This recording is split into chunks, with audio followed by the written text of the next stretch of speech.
नाम सुदेश बाला है। मैं बल्लभगढ़ के पास एक गांव है गांव, वहाँ से आई हूँ जो कि हरियाणा में लगता है।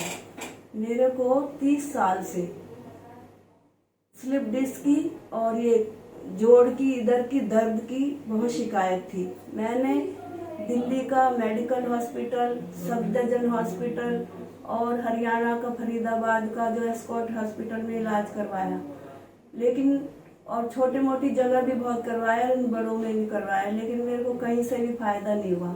ना मेरे से झुका जाता था, ना मैं ज़्यादा देर बैठ सकती थी, ना मैं कोई बोझ उठा सकती थी।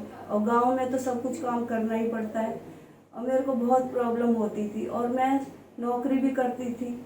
1 साल तो मैं नौकरी में विदाउट पे रही, क्योंकि स्कूल में जाने के लिए मुझे बस में जाना पड़ता था हरियाणा से।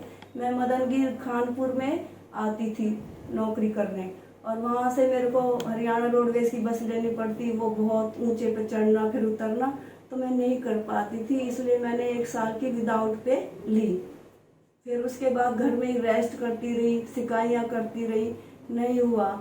लेकिन ये है कि घर में काम तो करना ही पड़ता है गांव वालों को। मैं करती रही काम, ज़्यादा देर झुक के नहीं करती थी, ऐसे नहीं करती थी।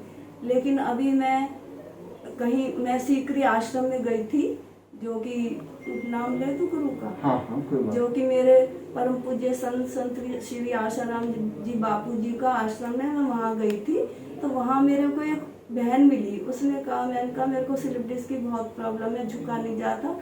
तो उन्होंने मेरे से कहा कि बहन जी, दिल्ली में है एक, मैं भी रोहिणी की रहने वाली हूँ, पर मैं यहाँ आश्रम में आई हुई हूँ।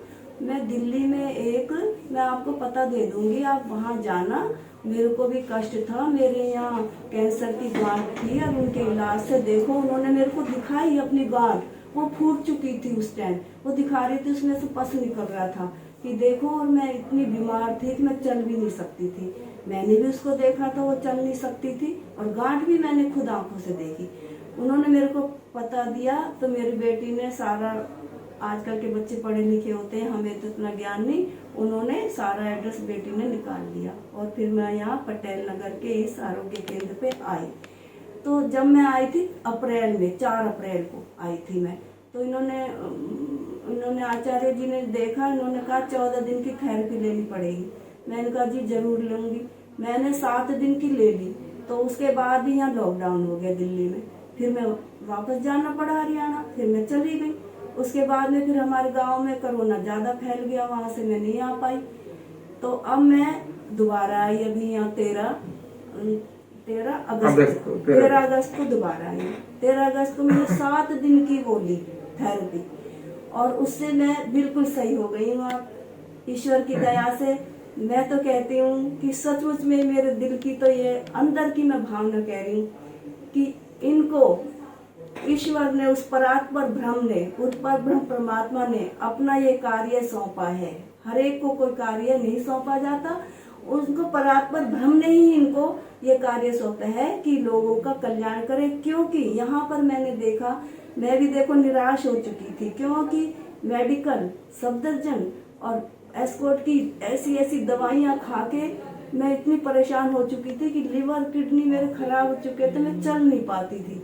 क्योंकि अंग्रेजी दवाई में गधा खाओ तो घोड़ा घुस जाता है, घोड़ा खाओ तो गधा घुस जाता है, वहाँ तो ऐसा होता है अंग्रेजी दवाइयों में। और यहाँ कोई दवाई नहीं, बस नसों को ही दबाते हैं और कुछ नहीं करते। और उसमें मैं बिल्कुल अच्छी हो गई। तो मैं तो ये कहती हूँ सभी से, अगर मेरी बहनों किसी को कोई ऐसी बीमारी हो ना कि जो जिंदगी से निराश हो गया हो, दवाइयों से निराश हो गया हो, जिनको दवाई सूट नहीं करती हो, ज़्यादा परहेज ना करते हो, तो आप आके यहाँ जरूर करवाओ। मैं तो अपने दिल से आप लोगों से कहती हूँ कि आओ, आपके लिए ही, ऐसे लोगों के लिए ही भगवान ने इनको भेजा है। मैं कोई ना, मेरी इनसे जान पहचान है, लेकिन मेरे जो अंदर के भाव है, अंदर से जो मेरे उठ रहा है, मैं वही कह रही हूँ। इनको, इनके हाथ में उस ईश्वर की कृपा है, जिससे कि इनके द्वारा चलाए गए हजारों करोड़ों लोगों को फायदा हो रहा है। और मेरे को इतना फायदा हो रहा है कि जिस ऑटो में भी मैं आती हूँ ना, मैं तो उनको भी बताती हूँ। कल ही एक ऑटो वाला मिला कि मेरे को, माता जी मेरी मम्मी को स्पॉन्डिलाइटिस है और मेरे पिता की अभी 12 अगस्त को डेथ हुई, उसने बताया। मैंने कहा बेटे तो बेझिझक यहाँ लिया, और वो उस हिसाब से पैसे, ज़्यादा पैसे भी नहीं लेते, उसके हिसाब से, जैसे उनका किसी की बीमारी है उसी के अनुसार वो करते हैं।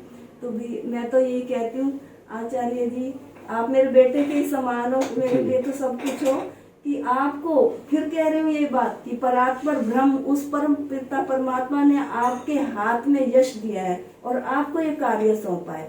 तो आप ये सब लोगों की ऐसे ही सेवा करते रहें और लोग हंसी खुशी सभी जाए। और मेरा तो ये दृढ़ संकल्प है कि मैं तो सबसे कहती हूँ कि यहाँ से जो जाएगा वो निराश होके जाएगा ही नहीं, सब खूब होके सुख स्वस्थ सम्मानित होके जाएंगे। यही बस मैं तो कहती हूँ उस प्रभु के श्री चरणों में मेरा अनंत कोटि प्रणाम, जिन्होंने हम सबको, मुझे भी बोलने की शक्ति दी और इनके हाथ में सही करने की शक्ति दी। नारायण।